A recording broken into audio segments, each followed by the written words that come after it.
Hello, everybody. Welcome to CRE TV Live Beta, or as the British and or Australians say, beta. I don't know, it's a little weird. This is a beta because I've been spending most of my time trying to get this to work properly. The program is really good. If you're interested, I'm using a program called Ecamm Live, which is also in beta. And it works pretty well, and it's very affordable. This show, which is different from my webinars, it's going to be an interactive news-type live stream where we discuss recent news and other information to those interested, scratch my nose, in commercial real estate. I encourage each member of the audience to write comments and questions in the YouTube chat. So you should be watching this on YouTube. I can't tell how many people are watching this. If you are watching this and anybody's on here, I'd like you to begin with, type in the chat, the YouTube chat, where you're watching this from, and let us know, because I'm in Las Vegas at the moment. Melissa is in Nashville, and Jody is in Houston. So we're all over the place. I'd like to mention that although I'm an attorney, I am not offering legal advice in this live stream. If you need legal advice, please contact your own attorney, or you may contact me on my website, which is hfkesq.com. All right, so let's move on now. Today's topics. Today we will be discussing the state of the CMBS market and how COVID has affected it. This will be presented by Jody Yadav, I hope I pronounced that correctly, who's an analyst at TREP. We're then going to be posing a couple of questions. Recently, AMC had indicated that it's renting out theaters, and the question is this a good idea? But not enough to save them. And we'll be talking about that some more. Are investors seeing a decline in real estate values? And if so, will we see a rebound in 2021? This is a retweet by my friend Albert Bariz over at McKinley Corporation. And then finally, we will approach are commercial rents increasing, and if so, why and where? And this was thanks to a tweet or retweet by Casey Flannery, who is not with us at the moment. She had indicated that she will be appearing late, so hopefully when she comes on, I'll get totally messed up. Now, let me move on. I will have, by the way, something called X keys, which will, whoops, we're not yet to you, Melissa. Okay, so let me just introduce myself quickly. I've been an attorney licensed in California for over 4 decades, and most of my experience has been in commercial real estate with a special focus on landlord-tenant matters, including commercial evictions, commercial rent collections, lease negotiations, and commercial foreclosures. I suspect that over the next year, I'm going to be very, very busy. I've also been, and I am the host of CRE Radio and TV for almost 11 years now. I'm one of the old dogs of the social media CRE crowd. If you're interested in this video, so I can, wait a second, I can go back and hit this. Here I am. If you're interested in this video or other videos on YouTube, please subscribe to my channel and ring that bell to be notified every time that I post. I'm also providing a link to my new law office website, as well as the link to CRE Radio and TV in the description below. So now, let's move on quickly. So, Melissa Alexander, she serves as Vice President of Foundry Commercial Real Estate, works on the industrial services team in Nashville, Tennessee. I understand that she is going to be the third person in the debate tonight. So she's just going to walk across the street. And the debate, by the way, she just told me is at her alma mater, which I don't understand because I've never heard of a school called alma mater. That's a bad joke. Melissa has more than 12 years worth of real estate experience focusing on the leasing, sale, and development, of industrial properties in Middle and West Tennessee. She's also a co-founder of CRE Chat on Twitter, and I'll have her tell you a little bit about that, CRE Chat, and how to participate in that. They've graciously invited me to participate and dispense of my commercial real estate leasing knowledge, for whatever that might be. My next guest is Jody. It's spelled a little bit differently, Yadav. Jody is a research analyst at TREP and is a leading contributor to the firm's CMBS and CRE research and analytics. She provides key insights to industry media and other external audiences, including as a guest on multiple podcasts. She's going to be talking about what's going on in the CMBS market, and she's briefly going to explain exactly what the CMBS market is for those who are not familiar. I'm going to be skipping Casey's bio and saving that for when she is joining us. Now, excuse me, we will be moving on to, I don't know that it'll be as fun as I had originally imagined. We will be adding different music to this, but we're going to be adding this lightning round where I get to ask very embarrassing questions. And the truth of the matter is I lied to both Melissa and Jody. Howard. Yeah. So this is going to be timed, and I've got some questions, and we're going to start with Jody.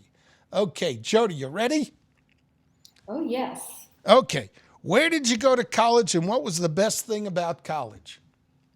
Okay, so I went to Johns Hopkins University in Baltimore, Maryland. And well, the best thing about that was I met some really amazing, really smart people. That was my classmate, that was my friends, they who continue to be my friends till date. I learned a lot, and the best thing was in having the interactions with those people, my professor, my classmate. Yes, that was amazing. Well, I've got, excuse me, I have to say that being in commercial real estate, I knew a lot of smart people in college and law school, but in commercial real estate, there are also a lot of smart people. Now, how and why did you get into commercial real estate? You better hurry up. You only have 1 minute and 28 seconds. Yes, and actually, this answer is going to be short. It was actually by chance that I came across CMBS market and TREP. But since I have been here, it has been an exponential level of learning and an amazing amount of information that I have learned from that. So it was by chance, but I'm so glad that I'm a part of this now. Okay, next question. What's the most interesting thing that you've experienced in commercial real estate? Well, I feel like I'm giving you very boring answers, and this is going to be another one. Well, the questions were kind of boring, to be perfectly honest. Yeah, so what I would say is the past 6 to 7 months since March is something that none of us expected here at TREP, and also in the industry. You would not expect that the shape of the industry would just change so fast, so drastically. We were going to Hawaii, we were going to Hamptons, we were going all over the place for our vacations, and all of that is gone, or pretty much gone. So that was a big thing, and that was very interesting how the entire landscape has changed in a few months. Wow, great timing. Yeah, right on time. Okay, we're doing Melissa, it's your turn. Questions. What's the best thing about living and working in Nashville? I think this is an obvious answer, right? What do you think I'm going to say, Howard? I know. We've talked about it. Well, of course, we've got Titans football undefeated this year so far. And I'm actually looking out at the Nissan Stadium out my window right here. I wish you guys could see it, but the lighting just wasn't right. And then obviously growing up, being born and raised here, it's the music, hands down. It's an incredible town to be around live music Well, day and night. in about a year, I expect to visit Nashville, or when it's safe, and I hope that you'll show my wife and I around. Now, next question: how and why did you get into commercial real estate? My answer is similar to Jody's. I came in on the marketing side. As you said, I went to Belmont University here in Nashville, where the debate is tonight. Graduated top of my class, and then I actually got into commercial real estate in Memphis when my husband and I moved there so he could go to law school. And so I started in marketing, and I worked my way up. I became a partner at my firm. And I became more client facing and eventually transitioned into brokerage on the industrial side. Good for you, and I hope it's going well. What's the most interesting thing that you've experienced in commercial real estate? Okay, so being in industrial, I'm basically walking vacant warehouses most of the day or touring a lot of vacant warehouses. So I've seen a lot of interesting things in warehouses, mostly dead animals. So I get to see dead frogs. I've seen tons of spiders, walked into tons of spider webs. I've seen snakes, dead birds. I've had dogs come after me. So, and as I told you yesterday, I this isn't really something I've seen, but I experienced. I was standing at a dock door, on the ground outside of a dock door, and a truck was backing. A 53-foot trailer was backing up into it, and their beeper wasn't working. And thank goodness I had a partner there with me that pulled me out of the way. Otherwise, I may not be here today, sitting here live with you. So Great. it's interesting and industrial these days. Great. We're moving on. Okay, we're skipping Casey for the moment, and now we're going to be moving on to Jody and her presentation of the state of the CMBS market. Oh, I'm on the last page. Let's start in the first page. Jody, you just tell me when you want me to move the slides. Perfect, Howard. Thank you so much. And thanks for having me. And I'm excited to share all that I can about the CMBS market. So let's go to the first slide. So before we really get into the status of CMBS market, let's talk about what it is. So it's one of the financing vehicle in the CRE universe, and it accounts for approximately 15 to 20% of all the lending. Now the market was created back in early 1990s, and subsequently it has gained a bigger pie of CRE lending. So what the reason why, like, when it comes to trap and we are the ones talking about CMBS market a lot, is because of the fact that since the market started we have data on approximately almost everything. So let me just give a quick overview of just the graphic here. So in CMBS essentially stands for commercial mortgage backed securities, and banks would pool a bunch of commercial mortgage backed loans, and then the principal and interest payment, the monthly cash flow, would be directed to investors through bonds, which are rated differently based on the risk and the return that they provide. If we can move to the next slide, Howard. Absolutely. Thank you. So, TREP and CMBS, as I was saying earlier, anytime you would hear CMBS, you would see TREP data cited: Wall Street Journal, New York Times, Financial Times, name it, and we are there. The reason being that since the market started, we have collected hundreds of data points on each of these CMBS loans and each of these deals.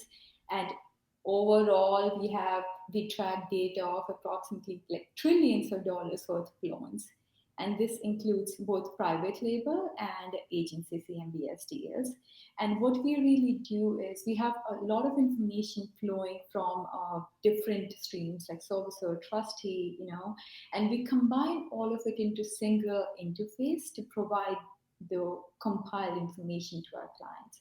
So as you see in the graphic here, we have data points on loan details, which is balance, coupon, maturity, credit measures such as loan to value, debt service coverage ratio, financials of each and every property that is a part of CMBS universe. So you can see revenues, expenses, net cash flow, occupancy, and all of this data is not just current data, but actually historical data. So if the property was a part of CMBS since 2000, you would see all of these values since 2000. Again, more details about the property, who the tenants are, what the square footage is, details about bond financials, and also the deal snapshot. Uh, can you move to the next slide now? Oops. Why isn't it up? There we go. Perfect. So now let's get into the status of CMBS market. And I have written the headline here as Tale of Two Markets, and I will get into that later. But let's just see the first graphic on the left side. The graphic is delinquency and special servicing rate for the past 15 years. Let me just quickly explain what those are. So a loan is delinquent when the borrower is more than 30 days behind payment, and special servicing rate essentially reflects that the loan has been transferred to a special servicer. So I don't know if it is very clear, but I will give the numbers. So the leftmost side of the top left graphic is September 2005. And when you see the delinquency rate and special servicing rate increase, that is, it started increasing in 2008 in the last financial crisis, and it reached its peak in 2012, June 2012. The delinquency rate was at the highest of 10.34%. So we see the amount of time, last time the delinquency rate, it took 4 years for it to reach that level. This time around, it took approximately 4 months, as you can see on the right side here in the graphic. So let's see what happened in the last 1 year. In the bottom right side graphic, we have delinquency rate depending on the property type. The topmost line reflects lodging loans, which are hotels, and the second line is retail. So hotel and retail have really been decimated in this crisis, whereas industrial has actually performed better. And I think it's amazing for Melissa here, the delinquency rate has actually reduced in industrial property types. So Let me interrupt you a second. I can recall during the recession that in Orange County, California, brokers were having a difficult time because industrial was hurting. And then after the recession, after we started coming out of the recession, brokers were having difficulty because there wasn't any industrial space available. So I don't know how it is in Nashville, and we'll ask Melissa that when we're done with the presentation. yes, yeah, what we have noticed is the spike or the better performance in industrial is also because of the fact that there is a move from in-person or mall shopping to online shopping, and that has spurred a lot of warehouse and distribution centers, which is partly responsible for a better performance here. So let's go to the next slide. Here we go. Perfect. So, as you would expect, like the last financial crisis, CMBS issuance essentially came to a standstill for 18 months or so. There were no new deals that were issued. However, this time around, we are already 10 months into 2020, and the issuance is actually below 50 billion or around that time. So, March, April, and a few months after that, the market just came to a standstill, but we have seen deals now which include loans which came in after COVID. So Again, these deals rarely include hotel and retail properties, as we discussed, that those properties are really suffering in this crisis. Next slide, please. Sure. I got a question for you. How does the CMBS market compare in relation to the rest of the market? So CMBS market, as I said earlier, it's approximately 15 to 20% of the universe. But the trends that we see in our data, and we on the private label side, we have over $500 billion worth of outstanding balance right now, are essentially the same trends or are reflective of the overall market. Like we see hotel property valuations being like they are seeing a 30% cut. That is something we also see in the overall CRE market. So it's kind of similar, and because of the transparency and because of the amount of data visible to us, we are able to sometimes talk about trends which in overall CRE market sometimes we're not as quick to pick up. Okay, so we're talking about the next 3 to 6 months. Yes. So I have noted down few points here which are really important and something that we have to consider. So in CMBS market, we are seeing a lot of properties whose loans are about to mature, and if these are hotel and retail properties, which are abundant, which is the case, a large fraction of that is hotel and retail properties, they are not they will find it very difficult to refinance in the current market. So that is one big problem. The second thing is that we have seen that the delinquency rate in the past few months, since June actually, has been reducing every month. But we attribute that to the fact that there are forbearance agreements being signed between the servicer and the borrowers. And once these forbearance agreements expire, we might see more distress. And again, this will be a long tail of recovery because forbearance agreements right now are kind of masking the actual distress in the market. The fourth point here is, and I really added this yesterday because Trev actually published research on this today, I think afternoon, is that we have come across over billions of dollars worth of loans for which borrowers are actually giving back keys on the property and they do not want to continue making the payments, that they are just in a place where they want to transfer ownership and they do not want to continue owning the property and making the loan payments on that property, which is, I mean we knew that there are distressed assets in the market, but this is just a big data point and we're able to just pull all of that data together.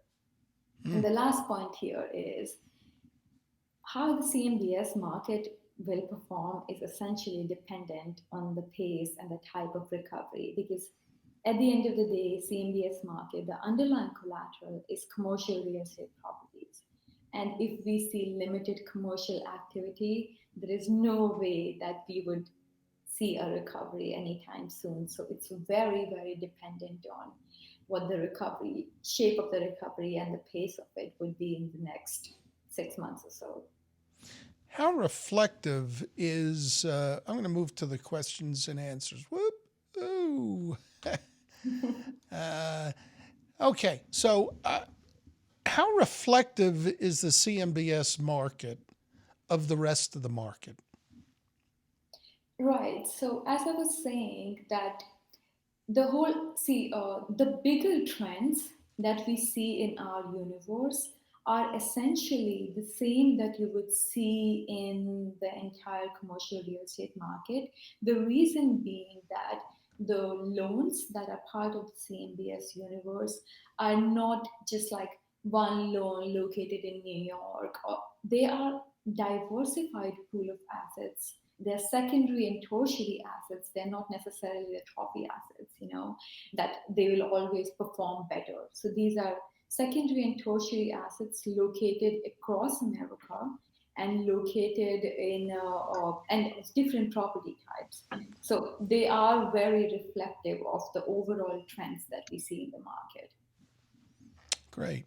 So we don't have any comments or questions, and I don't know if it's because nobody is watching this live or whether or not there was an issue with because I tried this registration process and people should have gotten the link to the live, and I'm not really sure if they did or they didn't. So we don't have to field any questions except Melissa, do you have any questions?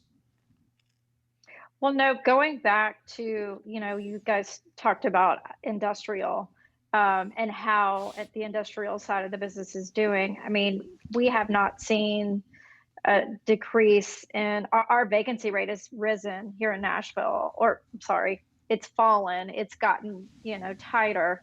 So, vacancy over during, since March has dropped to 2.5%. That is like a Wow. record low here. So it's really, as an industrial broker, it's actually, COVID didn't do anything to, rates are still going up, space is tight. So I could see that reflected in your chart that, these landlords are still, well, I did see there was some rent relief at the beginning of the crisis, COVID, but I think these landlords are getting most of their rent and they're able to make their loan payments. So I definitely saw that reflected in your chart there.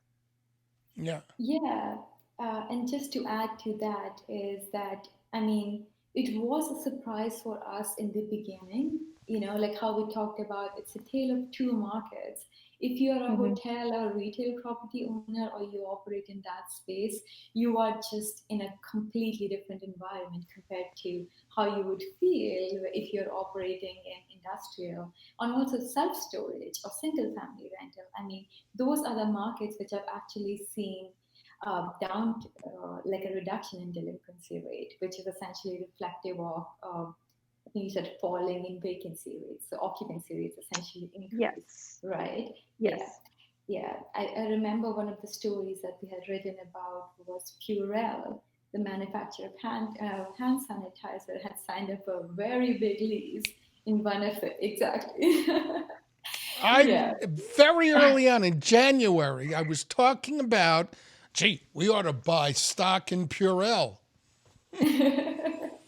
I always have Yeah. great advice, but I rarely follow my own good advice. Well, I heard the same thing. I was talking to I had coffee with somebody today, and there was a manufacturer here in Nashville that they do beans and rice, and they needed overflow space because during COVID, the demand, grocery demand obviously went up, but there's certain types of groceries that people were buying that had maybe a longer shelf life or were easier to make, keep on the shelf. So they needed overflow space, and so I think you hear like Purell, this other company. There are a lot of stories like that. E-commerce companies, which you mentioned, Jody, that are all of a Mhm. sudden seeing that they need more warehouse space because of increased demand due to COVID. Yeah. Ice cream Exactly. cold storage is a big thing right now because the ice cream, you couldn't get ice cream when you walked into the market. Everybody wanted to buy ice cream during the lockdowns. So that and toilet paper. I don't know if there's a relationship, maybe if you're lactose intolerant, but be that as it may. Any other questions or comments? If anybody is watching this right now, you should write a question or comment. I don't see any. I'm not sure if it's whether or not I've messed up, but that's why we're in beta. Any other questions or comments with regard to what Jody was talking about? Uh, No? Go I ahead. just wanted to add another thing, and I forgot to mention this earlier, is that the data that we get on all of these loans comes in on a monthly basis. So that is also the reason why we are able to pick these trends up really quickly. So on a monthly basis, we will release these reports about these metrics, and that will tell you the story that's playing out in the market. So that's just one more thing to add. Outstanding. I'm going to just kind of Go back, and we're going to move on here. So, AMC is now renting out its theaters. Is it a good idea and enough to save them? And before we did this show, Melissa asked me a question that, what do you mean by the renting out the theaters? And my understanding is that what they're doing is they're renting a whole theater to a specific group. So I guess if you have 40, 50, 60 friends who want to go to the movies, you can rent the entire theater.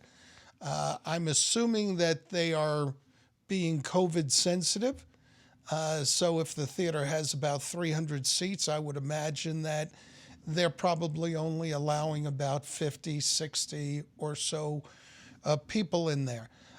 Let me also add that this announcement was on the heels of another announcement where AMC was saying that they look like they're going to run out of money by the end of this month.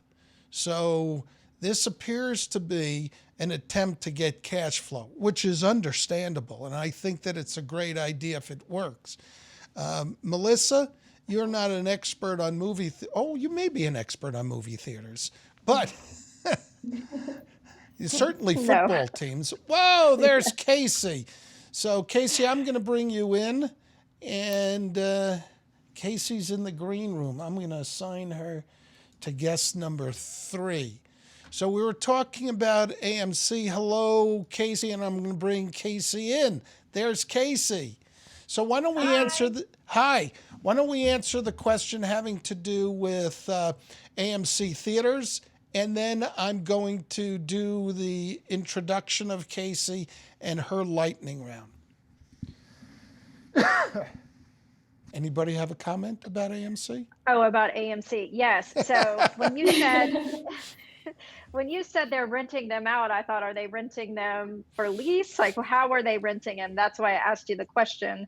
But to large groups of people, which to me doesn't seem like it would. I'm not sure even if I'm around my extended family, if we're going to be sitting in a movie theater together. And I will say that it seems like, and I don't know what the movie theater trends were up until COVID.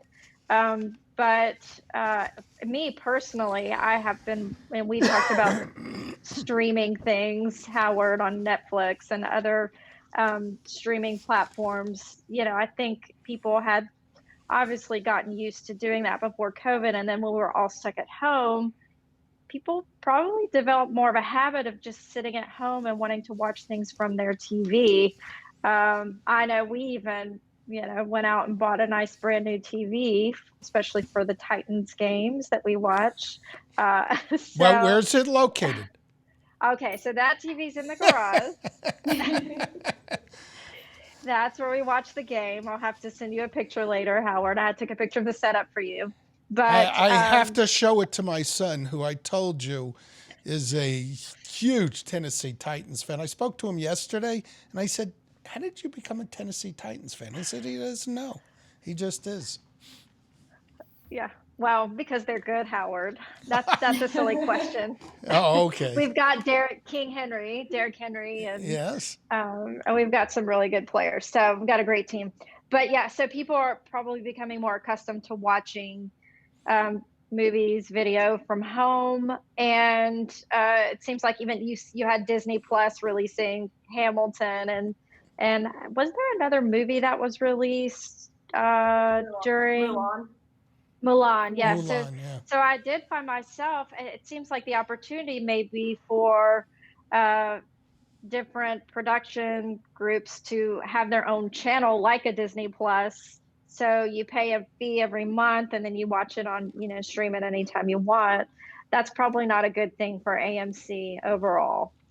No, which in turn is not going to be a good thing for commercial landlords that are renting to AMC. Casey, you have any thoughts? Melissa, I know you said that you guys haven't been back to the movie theater, but I've actually been twice in the past 3 weeks. Went My father actually came with me to watch Psycho on the big screen, so that was really cool. 60th anniversary of that movie. My dad is a bit older; he's super high risk, and he still came to the movie theater with us.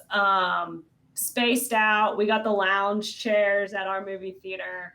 But I just think it's interesting because I'm not a movie theater person. I don't really go see movies in the theater, and I really have been twice this month. So I think they're getting a little bit unique, not having new movies that are coming out. They're kind of converting back to old movies.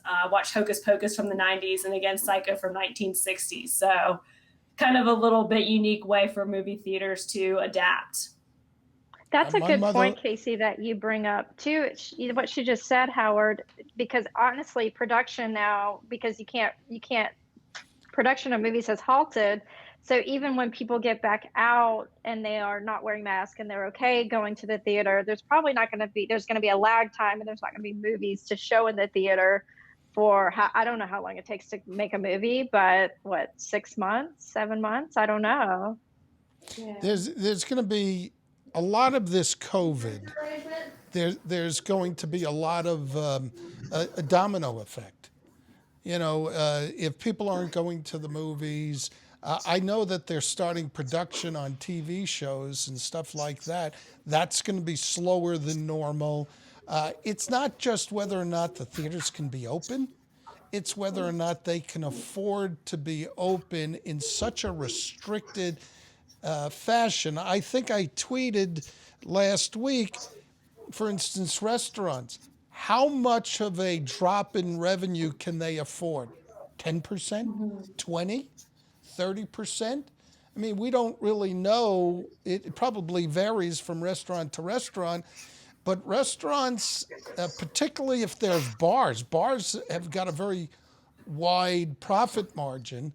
But if it's not the bars, a lot of times the restaurants are supported by the alcohol sales in bars.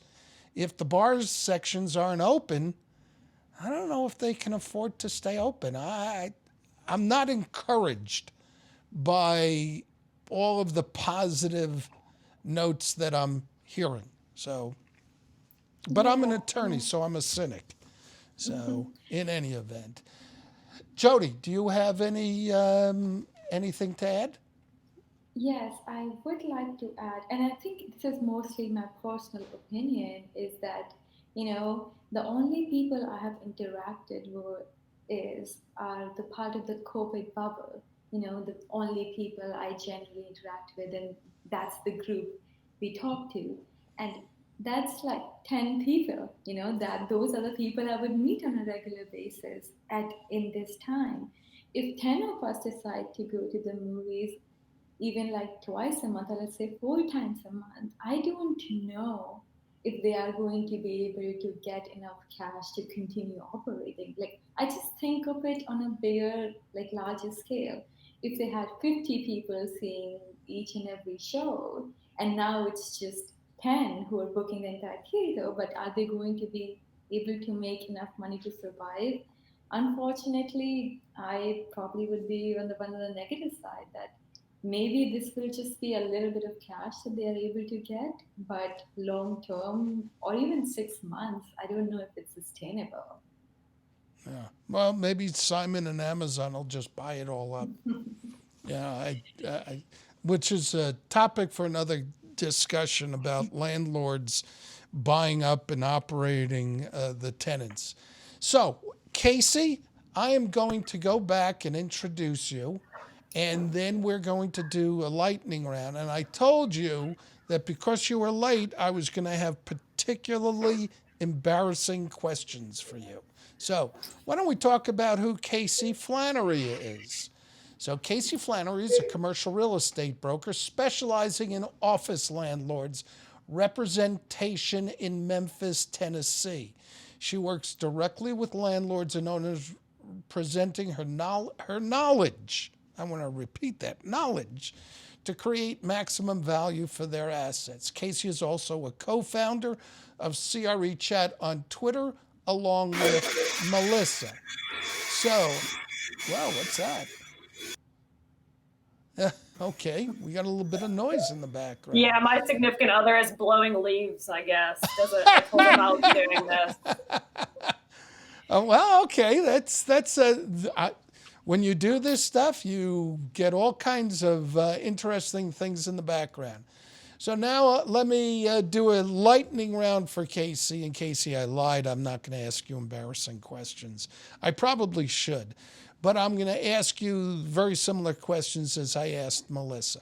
What's the best thing about living and working in Memphis? So I actually live in the suburbs of Memphis, and people like to call it way far out in the outskirts, but it's not. We are always in Memphis. I'm always going downtown. Really like the local eateries, and just the history behind Memphis really encourages me. Walking along Beale Street and just the history that's there behind it, and the old buildings that are still there have character. Some people see it as old and not really up to date, but to Memphians, it's just the character and the history, and it gives Memphis a large story. So Memphians really like to see redevelopments of old buildings rather than seeing them knocked down and rebuilt up. So we really like to see the utilization of buildings that we already have here and the characters that they have. Great. How and why did you get into commercial real estate? Now, that's probably the most embarrassing question that I'm asking. Interesting. So Melissa actually was the first one to interview me in a commercial real estate role, and I was going to graduate school. I was working two other jobs at the time, and an internship with the company came up, and I interviewed with Melissa, and unfortunately, I just couldn't commit to the 40 hours that she wanted me to work since I had all the other commitments going on. A slave driver. So they actually ended up calling me back for another position that I could do part-time, and that's how I got hired in commercial real estate. Okay. I ought to ask Melissa. She went from Memphis to Nashville. I haven't asked her why she did that. What's the most interesting thing that you've experienced in commercial real estate? The most interesting? Yeah. I don't know. I mean, everybody probably says it all the time that it's always different every day. I really enjoy working with so many different types of people for so many different reasons why they need office space. Obviously for office, but what are they doing that to need that space? Now we're incorporating working from home and how that's working into people's office life. But as many people will say, it's just totally different. Every deal is different, and the reasons why people need the space is different. Outstanding. Okay, and now we're going to move. So talking about offices, so I'm going to ask you another question. What is going on in the office market in Memphis? And I would imagine that you have both CBD, which is not the oil, Central Business District, and how that varies from the suburbs. Memphis is really unique in that downtown to many is a central business district, but really it's almost limited by the river, and so you can't really grow much west because you're just limited with the river. But we really think our central business district is in what we call East Memphis. And so that's really where there's more land to develop newer buildings. And it's most central to Memphis. It's most central to the suburbs, to downtown, the tri-state area, Memphis and Tennessee, Arkansas, and Mississippi. So being in the more East Memphis area, you can bring employees who live in Mississippi, who live in the suburbs north of Memphis, a lot easier to the East Memphis area, not just to downtown, a little bit tougher, a little bit further out. As far as most industries we see is a lot of healthcare. So of course FedEx is here as well. So we have healthcare, St. Jude, FedEx, AutoZone are really International Paper, some of our biggest tenants and largest employers here. Okay. So I have one other question for you. Do I hear a New York accent there? I don't know how you picked up the New York accent. That is so funny because I get that pretty often. People will say, they'll say, where are you from? I'll say Memphis, and they'll look at me and I'll say, well, my family's from Connecticut. And they go, oh, okay. I never That's- truly picked up the Southern accent. No, you A did. little bit. You do. You have it. I was just kind of joking. Ah, All right. I can't hear it, JC. I can't my hear it. Southern? No. I can hear there's a little bit of a Southern accent there. It's certainly not a New York accent. All right, So- let's move on to the next question and forget about the timer. I think I'm going to get rid of the timer. Boom, the timer is gone. Are investors seeing a decline in real estate values? And if so, will we see a rebound in 2021? And I'm going to start with Jody on this question. Right. So, I mean, again, this question is very dependent on what kind of property type you're talking about. So, again, this is one of the research that I think we put out last month or early this month, in which we looked over all the loans that are a part of CMBS universe, which is thousands and thousands of those. And we just looked at which loans have actually seen an appraisal value reduction. And surprise, it's hotel and retail loans. That is what we expected. But the surprise was that it was almost 30% valuation cut. So that was unexpected, exactly. And all that happened, and this cut was only from March of this year to October. So just in this much period, this much amount of time, whichever loans have been reappraised, we saw that bigger cut. And again, that is data that some of the investors, CMBS investors, and also CRE investors who are our clients are looking at, and even appraisers are looking at to see what will eventually happen in the market. So that is essentially where we have seen valuation cut. We haven't seen much in office space, of course, and industrial is just a different world altogether right now. So, yeah, and multifamily too, but the biggest impact has been in hotel and retail. Okay. Melissa, any thoughts? You're in No, I mean, industrial. I echo Jody. Of the properties I've looked to buy or put offers on or have offers on, or everything, all the values have gone up. Nobody, I guess at the beginning of COVID, people thought there may be, let's wait and see, let's see what happens. But industrial just took off, and values just seem to be increasing. As a matter of fact, we had a building portfolio, a portfolio of 6 buildings trade here in Nashville last month.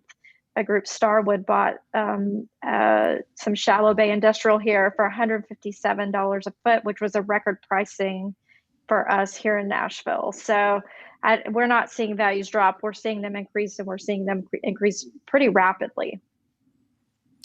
And Casey, so you're in the office market. That may be different, should be different from what Melissa is seeing. Yeah, I tweeted the other day that our research has shown actually an increase in asking rates. And I really attribute that to some of the shorter term leases. Tenants are looking for the flexibility, and they're willing to pay a little bit more for it. Trying to get the 3 years by offering, or 3 or 5 years is good here in our market, and trying to incentivize by offering concessions, but there's still nice handful that's looking for 12 months and kind of, I hate to say this term, but the wait and see approach is just every 6 months. It's like wait and see what happens. And, we've been in this for about 8 months now or more. And, it'll probably catch up sooner or later. But right now we seeing an increase in our rates. Yeah, that's interesting. During the Great Recession, I've been through 5 or 6 recessions.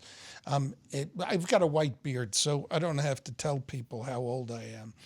But what we always saw was in the midst of the recession, maybe 7 months to a year into the recession, particularly retail properties, you got to see shorter term leases. Everybody was going with the 3-year lease, approximately a 3-year lease, in the hope that they get to renegotiate or do new leases at the end of 3 years, and the property values and the lease values would increase.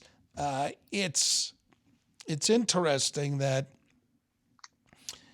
one of the things that I noticed during this last recession, I was doing a lot of legal work for a special servicer in Southern California, doing foreclosures and a lot of evictions and rent collections post foreclosure.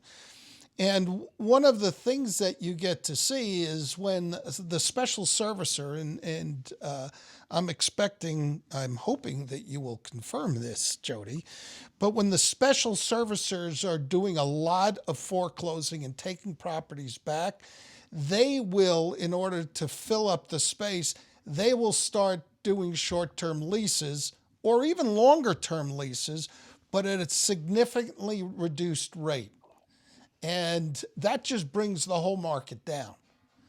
So I think that if there are a lot of foreclosures over the next 6 months to 12 months, we will see all of that start coming down. And that's kind of what I'm expecting. Jody, you have any comments on that? That is a valid point, Howard. But one thing I would like to add is that the market is operating in a very different way in this crisis as compared to the last financial crisis. That was like a housing problem. Right now we have a demand side problem in the fact that just demand has just diminished. We don't go to malls, we don't go to hotels, offices. I haven't gone to the office in past like 8 months or so. So, and another thing is that because of the nature of this crisis, just how fast it's escalated and how fast the recovery can be if we get a vaccine soon and people start feeling comfortable with going about their normal life, just based on the fact that the recovery can be quick, is that right now special services are actually working on forbearance agreements rather than foreclosing on properties. There are a lot of distressed assets, but they are trying to provide a certain amount of time for these borrowers to continue making these payments. Right? In the hotel space, what we have seen is when a forbearance agreement is signed, they would let them use the reserve balance to make these payments for, like, let's say 6 months or so. And after that, the borrower has to make a larger payment on a monthly basis. So they are trying to give a certain amount of time, let's say 6 months or 12 months, to make sure that we are all able to sail through this. But again, it is all dependent on the recovery. If it doesn't happen in 8 months, we will see a lot of properties out there in the market. And we will see such kind of rent reduction that you spoke about. When you say 8 months, 8 months from when? Well, it depends on which property you're talking about. Hotels, we started seeing forbearance agreements in April and May. That was really because that was a property type which is impacted the fastest. So that is where we saw it starting then. And just to quote, I think I was just reading this today. There's a Fontainebleau, Miami Beach, $975 million loan, and they have a forbearance agreement until the end of 2020, and that was executed sometime in August. So it's very dependent on the borrower, on the servicer. But yeah, these will expire, and the hope is that these expire once we already start seeing the recovery, because otherwise we'll definitely be in a pickle. Yeah. So let's move on. And let's start with Casey. Maybe I shouldn't, because you haven't been on the show that. Is there a major takeaway? It's fair, since you haven't been on for the whole show, for you to say, I haven't been on for the whole show, so I don't have one major takeaway. But if you do, pipe up. I don't know what the entire conversation was about the AMC movie theaters, but I think Melissa and Jody made a great point regarding them. Is it really sustainable at this point with the social distancing in effect at the movie theaters? It's kind of going to be really sad to see, and hope for the best. I enjoy going to the movies with my father. It's probably the only time I really go, so I enjoy that time and would hate to see something happen to the local movie theaters here. And a good point, Melissa, that the production is going to be slow and it's going to have a long lag time. So hopefully there's a way that these movie theaters can be successful. I realize that our local movie theater has a full bar and apparently happy hour every day. So if you're not going to see a movie, I guess you could just go there for happy hour. But I really thought that was an interesting topic that you guys are talking about when I joined on. Melissa, what's the one big takeaway that you might have with regard to this live stream? So, Jody, I loved your presentation. Thank you for putting that together and sharing that. So, question for you. I don't know if you said this or you were going to say it at the end of the broadcast, but do you have, obviously you do that report on a monthly basis. Do you have a email distribution list or some way for us to go online and sign up to receive that report every month? I want to, you kind of piqued my interest. I want to learn more. And CMBS is not something that I'd always kind of, studied or learned much about. So I really was fascinated by the information you shared and how much it lined up with what I'm seeing as a broker, with boots on the ground and anecdotally. Right. Yes. So firstly, to answer your question, yes. We do have a email list which we send it out to. On TREP website, we also publish blogs on a regular basis. So that is something we also do at the beginning of the month. I mean, there is so much content that you will eventually come to figure out what is something that really piques your interest. But because of the fact that you work in the industrial space, we did publish a report on the industrial sector. I would say it was last month, but I can definitely send that over to you. Yeah, most definitely. And I'll make sure that you're added to the email list there. Jody, what's your one big takeaway? I would actually go back to the fact that, I have been researching in this market for quite some time, and I've been seeing and talking about the trends that we see in our data. And I already, because of the fact that, it's not only CMBS investors that are looking at our data, but also brokerage firms and also CRE investors who are trying to get an idea of how a geographical location or a property type is performing. I really like the fact that I was able to confirm what our data showed with what Melissa said. I was happy to, just get that confirmation that is what you're seeing on the ground. And that was very interesting. And the second thing, again, also points to the industrial part that, you are seeing valuations increase, the property valued at a higher price. That is something we definitely expect. But we haven't seen that in our data yet, only because of the fact that in CMBS market, appraisals are only, or most of the times, done when a property is kind of troubled. It is already not performing well. So that is a good data point to learn. So thank you for that. Great. And so I'm going to start closing up shop here. What I will mention is that when I edit the video, and actually this went pretty smoothly, so there's not a lot of editing for me to do, but this will become an audio podcast as well as a video. I will make this available, might even by the end of this weekend, because there's not a lot for me to edit. But in YouTube and on the video, maybe everyone could send to me the information on how to contact you. I haven't asked you whether or not I could put out the email, so give me the information that you're comfortable for me to put out there for people to get a hold of you.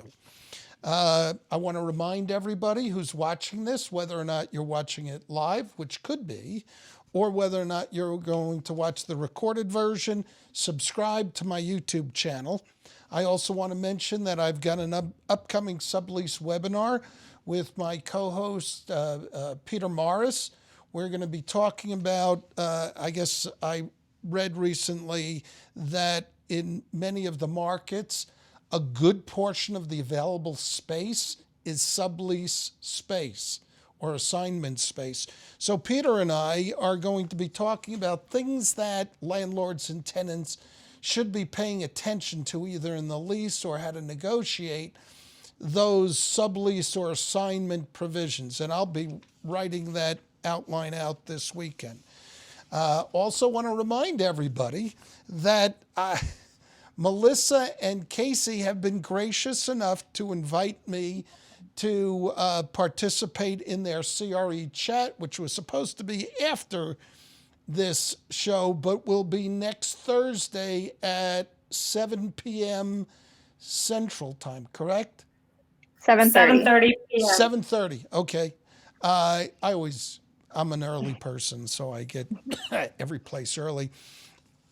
And so I'm going to be answering a lot of questions having to do with leases. I don't know what the questions are going to be yet, but that's why I was so easy on Melissa and Casey,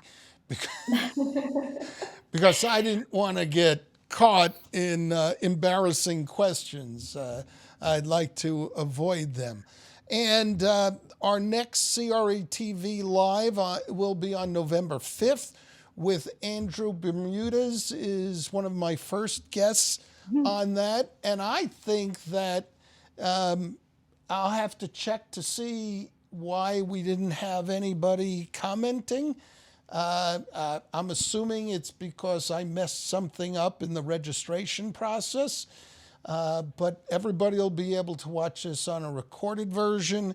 And if you have any suggestions on, I think we'll be out of beta because this actually went very smoothly and went very well. And we're just about a second over. So thank you very much. You all did great. Just loved having you on. And hopefully we'll be able to do this again. Absolutely. Thank Thank you, you. Howard. Thank you, Howard. And Bye-bye. nice meeting you, ladies. Thank you. Great to meet you, Nice to meet Jody. Yeah, nice meeting you all. Thank you. Bye-bye. Bye. Bye.